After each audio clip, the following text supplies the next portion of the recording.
Okay, we're going to start the meeting back, and at this time, I'd call on Chairman Jeff McMillan of the Fisheries Management Committee. Thank you, Chairman Griggs. This time we're going to ask Chief Bobby Wilson to come in and talk to us about the sport fishing regulation changes. Thank you, Chairman McMillan and Commissioners. This year is pretty low-key as far as the sport fish regulations go. But before we get into that, I just want to remind everyone again the kind of the timeline of how we got to where we are today.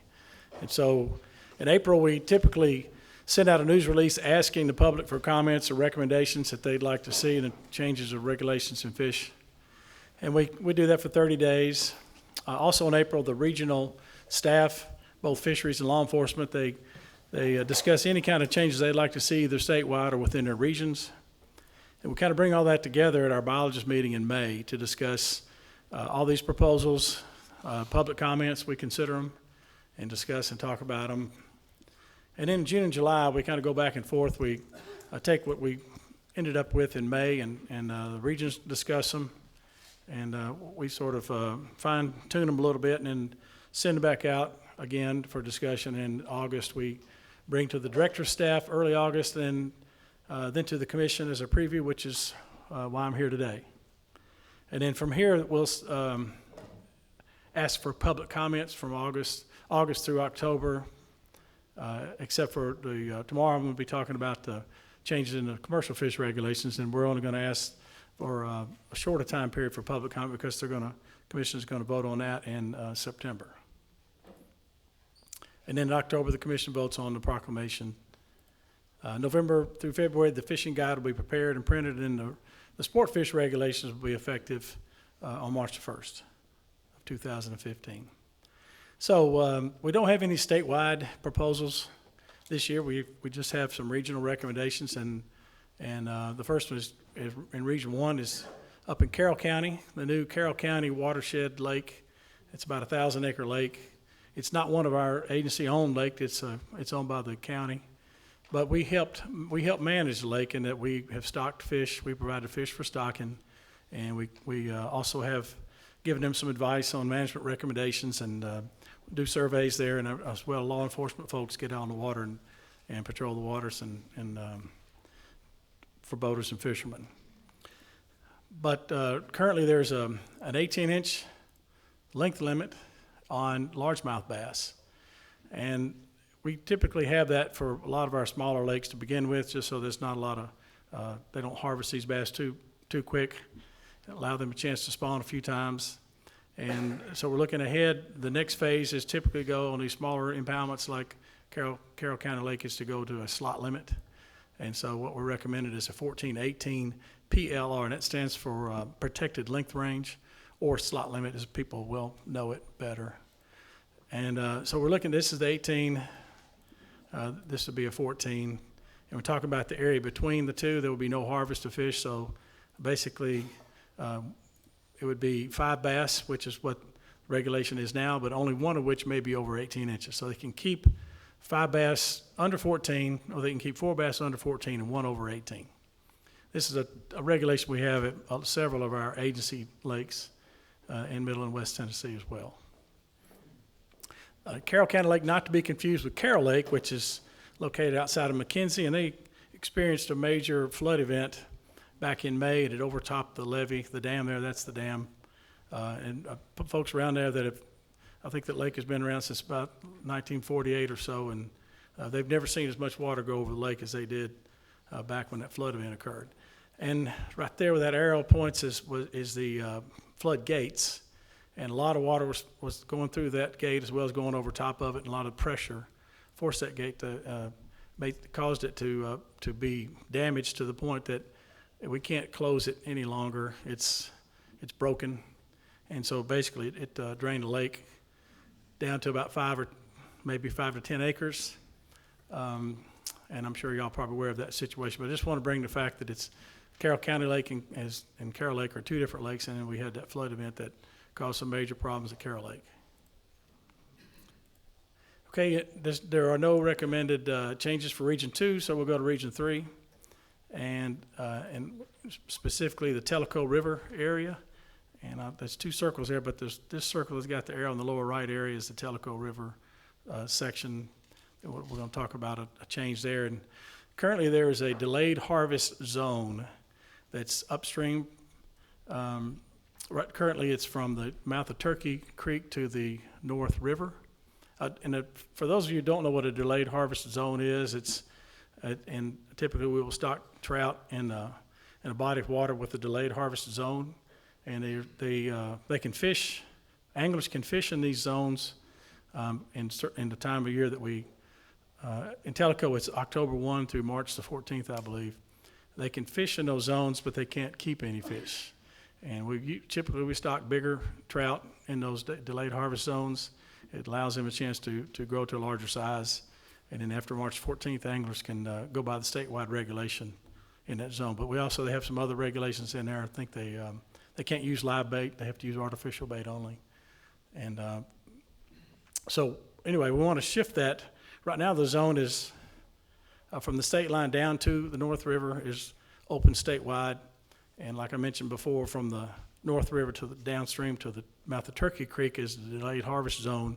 And then, of course, below that, it's open statewide again. So we want to just shift that delayed harvest zone upstream from the North River to the state line. And this, as you can read, helps eliminate the stakeholder overlap between anglers and paddlers, for one thing. Also help with the confusion related to the zone being in the middle of the areas that I just mentioned.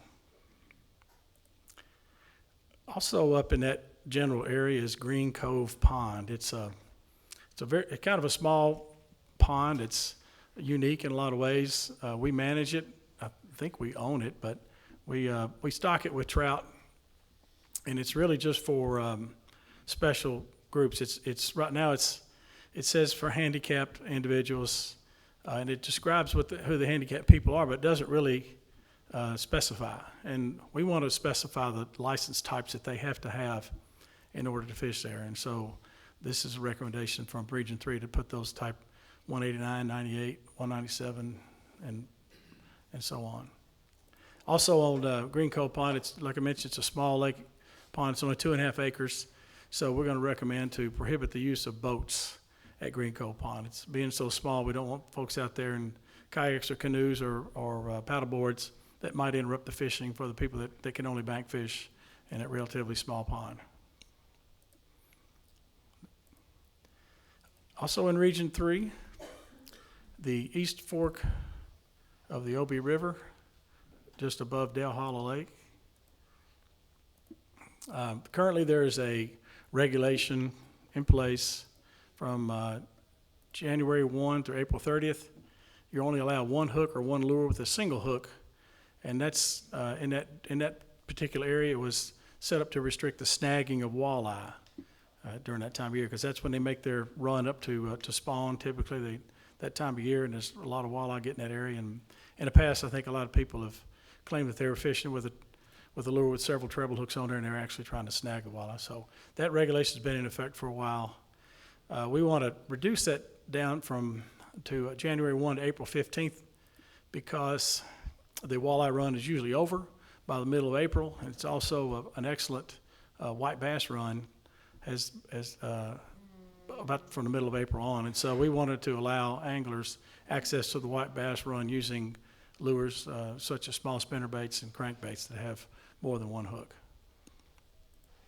Also in that same area, we want to recommend to change the regulations so that only one walleye over 20 inches from that time period that we said from January 1 to April 15th. For a couple of reasons. One, it represents the best potential for natural reproduction, protects the potentially native walleye from that lake.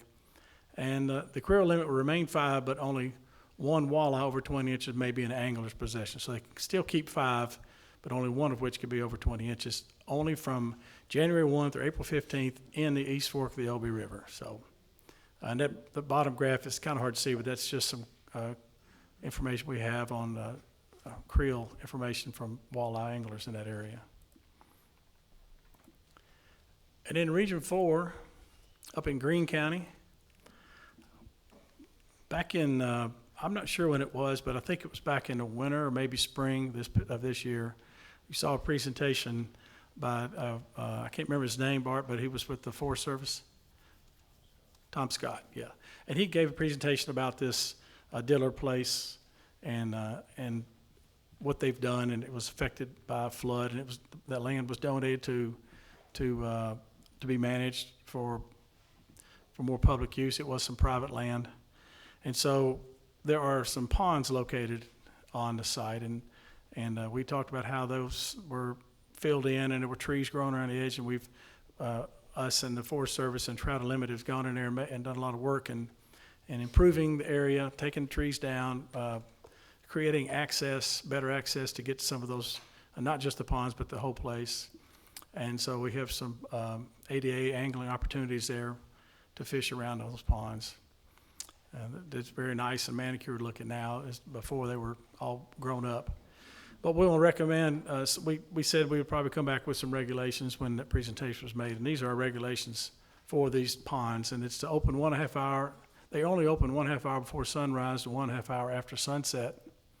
Limit of 4 trout per day, no length limit. Currently the statewide limit is 7 trout, but we will limit this to 4 because we stock these, and only 1 pole or 1 rod per person. I think that's it. That's all I have on the recommendations for the sport fish for this coming year. Any questions? Any questions from the commission?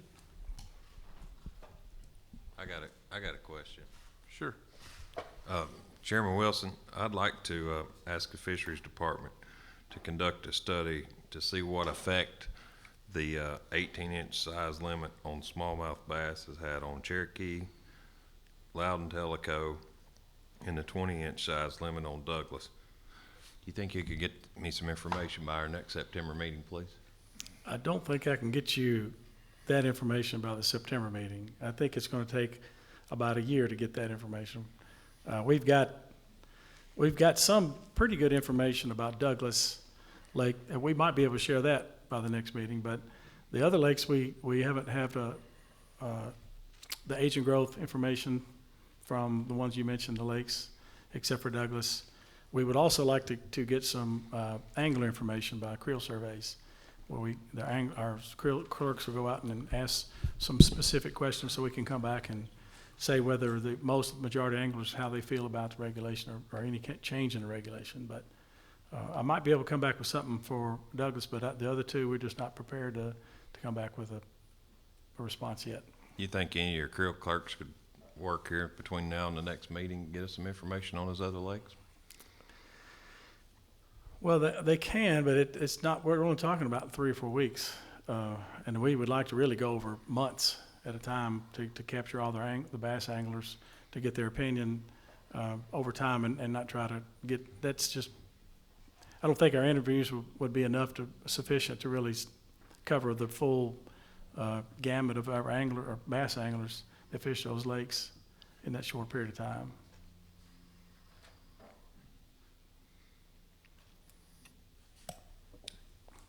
Commissioner Bledsoe?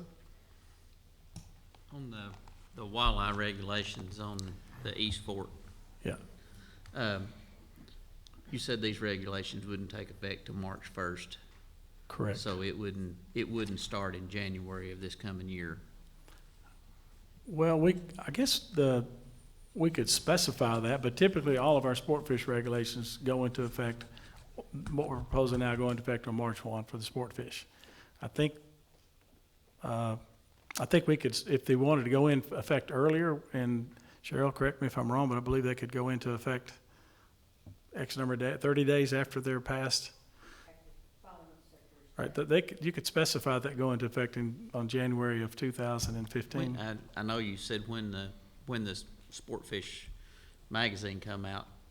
But, The guide? yeah, the guide. It comes out usually about the middle of February. It doesn't come out Okay. until then. So they wouldn't really know about the regulation. Yeah, they wouldn't know unless we just word of Okay. mouth. All right, I just, That being said, could you have me something by October then? I'll give you 2 months to gather me some data since I'm real adamant about changing this regulation on the smallmouth on Cherokee and Douglas, and Well, I don't know if we Telco can, Labs, as you know. I'll look at my guys. Still don't think we can get, what about the angler information for?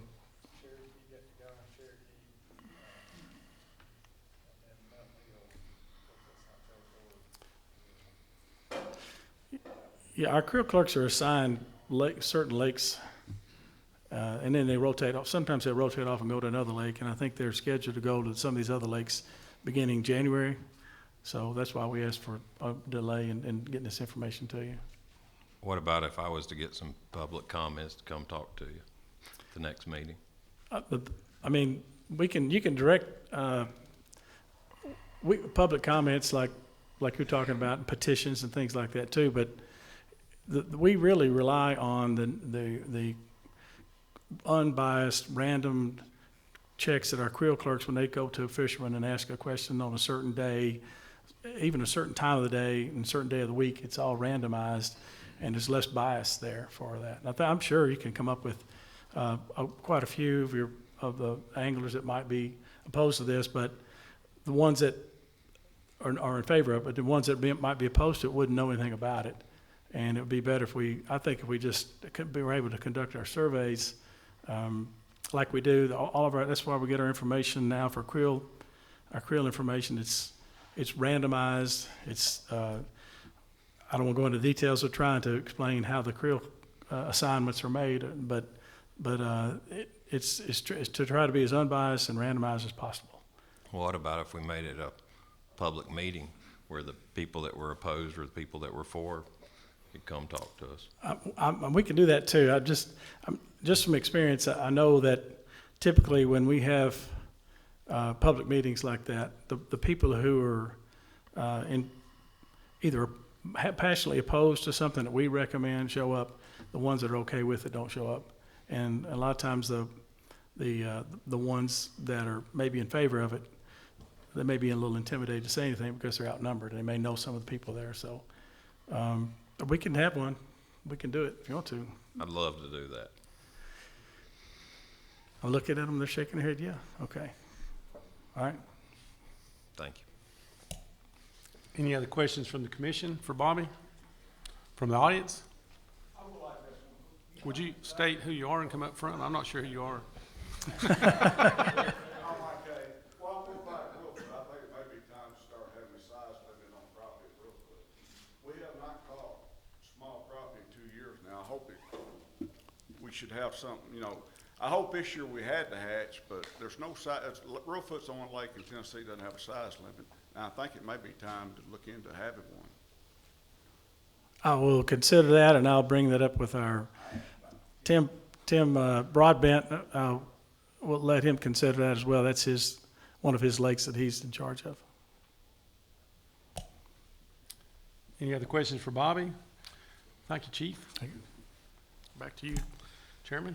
Thank you, Chairman McMillan. At this time, I'll call on Chairperson David Watson of our Boating Law Enforcement Committee. Mr. Watson.